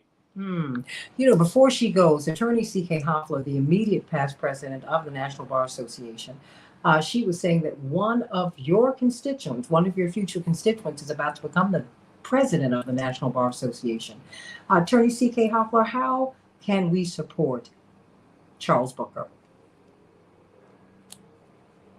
Well, I think, Santita, the best way to support him is by ensuring that we make the connections to people within his jurisdiction and outside of his jurisdiction. Because just like with Jonathan, financial support is very important when you're running a campaign like this, because even though his opponent makes no sense and it would be horrible for the state of Kentucky, he will be supported by a lot of money. So connecting to organizations, including the National Bar Association, and again, the organization itself can't endorse candidates, but the members do. The members do support, and what I believe need are mobilizing of voices out there, new voices that are saying this is a great candidate. And so Lanita Baker, who was one of Breonna Taylor's lead attorneys with Ben Crump, is someone who's in your backyard, who's there, and who's doing incredible work as the president-elect of the National Bar, and I just want to make sure that you're connected to our network. Okay, well, so you know what? We're going to make that happen. Oh, no, we're going to make that happen, because that's why, she's running to do Court TV right now. I'm sending you much love, C.K. Hoffler, and can't wait to have you in Chicago in about a week. We have got Jonathan Jackson, who's running for Congress here. Indeed, Bernie Sanders is coming into town next week to endorse Jonathan Jackson and Illinois State Representative Delia Ramirez. She'd be the first Latina elected to the U.S. House of Representatives from the Midwest. She can make some history. There's only 3% of the U.S. Congress anyway. Jonathan, why don't you say hello to Charles Booker? Hey, Brother Charles, I am so proud of you and praying for you. I will be donating, and thank you for taking that huge leap. Kentucky is a remarkable state. When you look at it, it may be bordered by 7 other states. Its history is rich, its culture is beautiful, and it's centrally located. Kentucky should have been a lot further along for a long time. Mr. Booker heard somebody once describe Kentucky, a friend of mine from Kentucky, said Kentucky is the front door to the south and the back door to the north. And I thought that was so apropos. And had the nation taken some of the better lessons learned in Kentucky, we all would have been further along. For example, Berea College, the first integrated college in the United States of America, is in Kentucky. And it's a student work college. Students leave there with no debt. It targets children that did not have a chance or the income to get in school and is striving still 140 plus 70 years later. That there's models and blueprints of culture, life, it's all over Kentucky. And that's the part that blew my mind. Mitch McConnell has seen that. Most parts of America does not know that there's the first integrated college in America is in Kentucky, and it still thrives to this day, and students leave there with no debt. There's a beautiful spirit in Kentucky, and I'm glad, Booker, you're highlighting that and bringing it forward and take that chance to get out there. God bless you, man. Brother, thank you for that. And I look forward to both of us getting to watch them cause some good trouble. And you're exactly right. We're telling a story that doesn't often get told. The true story of these regular but hardworking, brilliant, and determined people that are doing the great work every day. And I appreciate you acknowledging that and grateful for your words of encouragement. But you know what? We are so grateful for you and, and your courage. You are willing to put yourself out there and take these controversial stances. Senator Rand Paul blocked the anti-lynching bill. And you did something very interesting. I mean, you've taken some heat for it, but you've also taken a lot of applause. You have a commercial in which you put a noose around your neck. Could you explain that? Absolutely. And, I'm not a typical politician. It's not hard to see that. And one thing that I understand, I come from a long line of ministers, I understand the power of storytelling is how do you communicate a message that is being drowned out? And the symbolism of lynching, but also just the powerful truth of the connection to my family, my ancestors. Some were enslaved in Kentucky. I learned some of my great-great-uncles were lynched in Kentucky. And to stand in this historic moment is a sign of the progress, but it also speaks to how far we have to go and the fact we're being held back. And so I wanted to show in a very powerful way that our hopes for the future are still being stifled. How do we actually stop mass shootings? How do we make sure that what happened in Buffalo doesn't happen again? How do we end generational poverty? How do we make sure that our humanity is not being denied and our civil rights are not being blocked?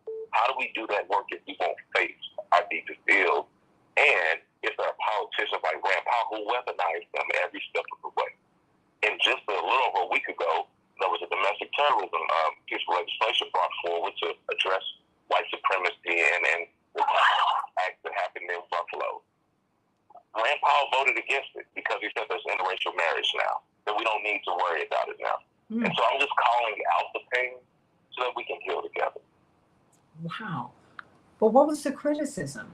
I mean, some people, even some liberals and even some progressives said this was just too much. Why didn't you think it was too much? I mean, why were you unafraid to put that noose and speak? So many of our ancestors got nooses, but their voices were shut down forevermore. I mean, why did you use that symbol?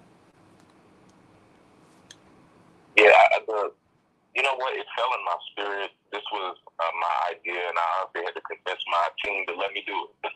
And when it fell on my heart to show the symbolism, and when you watch the video, the most powerful part of it all to me is when I take the rope off.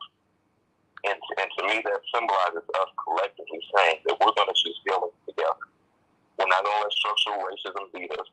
We're not going to let hate and division hold us back anymore or take our lives and livelihoods. We're going to stand together. And it's a painful visual. It was hard for me. I cried every moment before and after that video, and just being in close proximity to a rope was hard. So I don't blame anyone that says, I don't like that, because you're not supposed to like it. That's the point.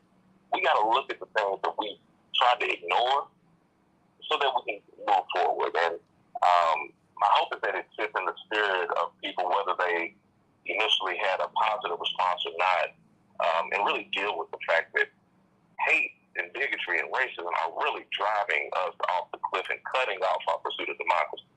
And we got to heal together. So which brings us to January 6th, these hearings. What do you make of these hearings? I mean, because we are from a seditious tradition in the United States of America. Kind of having Benny Thompson talk about being from Mississippi, it sent a chill up and down my spine. So I said, wow, he's connecting what we're seeing here to, we've seen people try to overthrow the government in the United States before, Mr. Booker. Yeah, and the Chairman Thompson spoke to that, to the history of our country and how this has an eerie reminder of what we've been, the pain of our past that I was talking about. And watching those hearings, I held my breath for a lot of the moments when they played that video. It paralyzed. I remember the pain and the fear and the confusion that I felt seeing these things happen, but this behind the scenes conversation of the truth coming out. The country needs to see this. We need to face ourselves.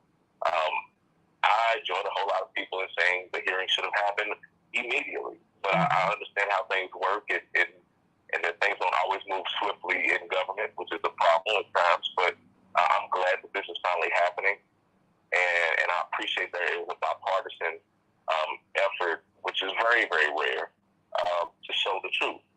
And my hope is that we can collectively see beyond politics and determine as a country that democracy is worth fighting for, which means accountability is levied against everyone who perpetrated this attempted coup, which includes the former president. When you get to Washington, what are maybe say 2 or 3 of the top issues that you would really like to address? Everybody's got something that really, really, really drives them. You will have a magnificent platform, as you do right now. What do you want America to see about Kentucky? What do you want America to see about herself? What do you want to put forth? So the first act, and this was in the same vein when I was elected to the State House, made history here in Kentucky. We have to protect our pursuit of democracy. That means we need to break down barriers to the ballot box. That means we need to get dark money out of politics and silencing communities and whole states like here in Kentucky, and making sure that the John Lewis Voting Rights Act, making sure that policies that, and there have been several iterations, but like For the People Act, securing democracy is going to be my first act, because if we don't have a voice to begin with, we aren't even able to proceed in any other discussion. And beyond that, the path of ending poverty to me, it's holistic, it is comprehensive, but making sure that everyone has quality health care is a huge part of reparations. It is a huge part of healing. It is an economic policy, and that's something I want to immediately get to work on. And this is all a part of the Kentucky New Deal. Protecting our environment, our home, community safety and justice, but doing those fundamental investments that'll make sure that everyone can live a quality life. So we'll have a lot of work to do, but if we win this race, we will expand the majority and make sure that the filibuster can't block so much of the progress we need. So we got to do it, and we will. Stay right here. I have some people who want to give greetings to you and express support before they go. Cook County Commissioner Brandon Johnson, who's on WCPT at 9 a.m. on Sundays. We got to get you on his show. We got to raise some money for you. Charles Booker, 30 seconds. Commissioner Brandon Johnson. Oh, did he leave? Oh my goodness. Well, let me go to you, Attorney Darrell Jones. Attorney Jones. Thanks so much, Santita. Thanks so much, Representative Booker, for all that you do and what you're representing. One of the things that Barbara Arnwine and I always envy and have great respect for are people that are willing to put their neck out and work for the people and earn their votes. And, while we don't endorse candidates, we do endorse people that are out there pushing for voters and getting voters interested in law. So we very much appreciate what you're doing in that realm. And when you're in Washington, D.C., that's where we're located. We'll be right there working with you hand in hand to be certain that the representatives out of Kentucky and the representatives across the country, that the voters are well represented. So wishing you the best of luck and all that you do and all that we can do, we certainly will be doing to support you. So good luck to you. Oh yeah, gotta get you on their radio show too, on WOL in DC on Tuesdays at 12 noon Eastern Standard Time. Robert Patillo, 30 seconds.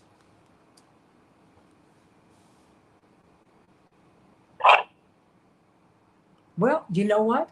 You move, you lose. Jonathan Jackson, take it away before we give it back to Mr. Booker. Well, let me claim it, Senator Booker. A pleasure to be on this That's radio right. program with you. I love all that you do, and that imagery of the news. Thank God that He worked through you, and that was on your heart. Thank God for the ancestors that you had, and you honored them with this courageous act and share our story and memory. And I actually feel good. You've given me additional courage and strength, and you're an inspiration for me. So keep it up. Amen. Young man, I look forward to seeing my senator in D.C. I love it. We love it. We love it. What do you want us to know? The final 2 minutes belong to you. We need to raise money for you. How can we do that? And you said we can even volunteer, even if we don't live in the state. Charles Booker. That's right. Well, I want to tell everyone listening that we can protect our pursuit of democracy, and we got to do it now. I know there's a lot of cynicism, but we need to push back on that. In Kentucky, a place that is often forgotten, is really going to help shine the light. And I'm asking you to join me in this work. This is bigger than any one race. This is about our future of the country. Go to charlesbooker.org. You can contribute there. But yes, you can also volunteer from wherever you are. We're doing work digitally. We are building this coalition across the country, and I'm grateful for all of your support. Well, I tell you what, you have got our support. You have got it. We admire and respect and love your courage, and we appreciate, I think Jonathan and I think we appreciate this in a particular way, people who've had challenges in life, but you remember those challenges when God lifts you up. And you use those challenges to lift everybody else up. Many people don't know, when Jonathan, Jesse, and I were children, our parents had no money. I mean, none.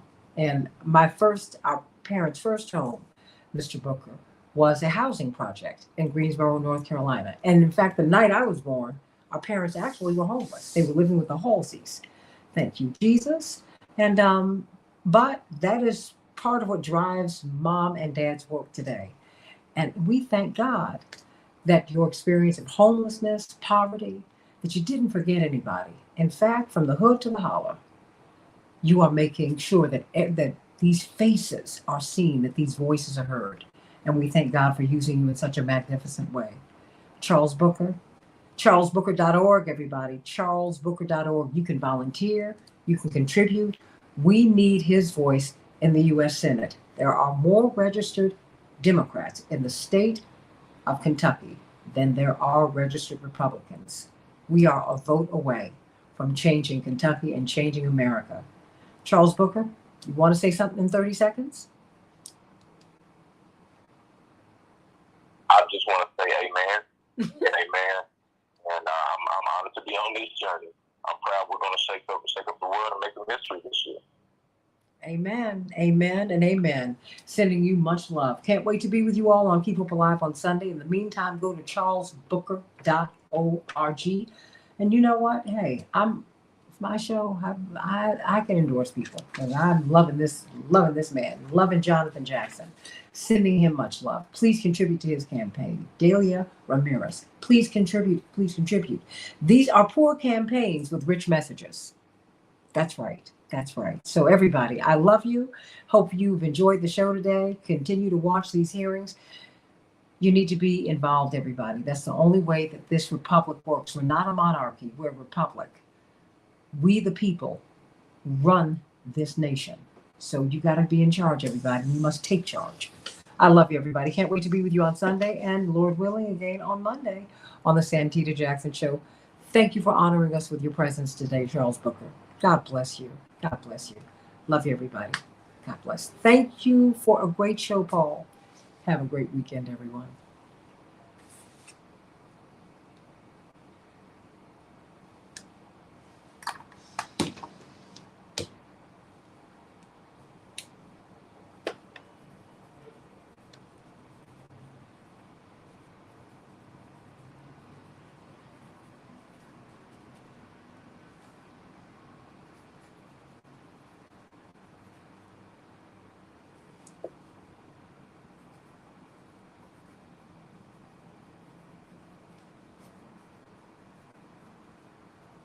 Okay, do I have anyone still there? Are we off the air? Somebody tell me something. Okay. Paul, is everyone gone now? Well, I guess. Responsible state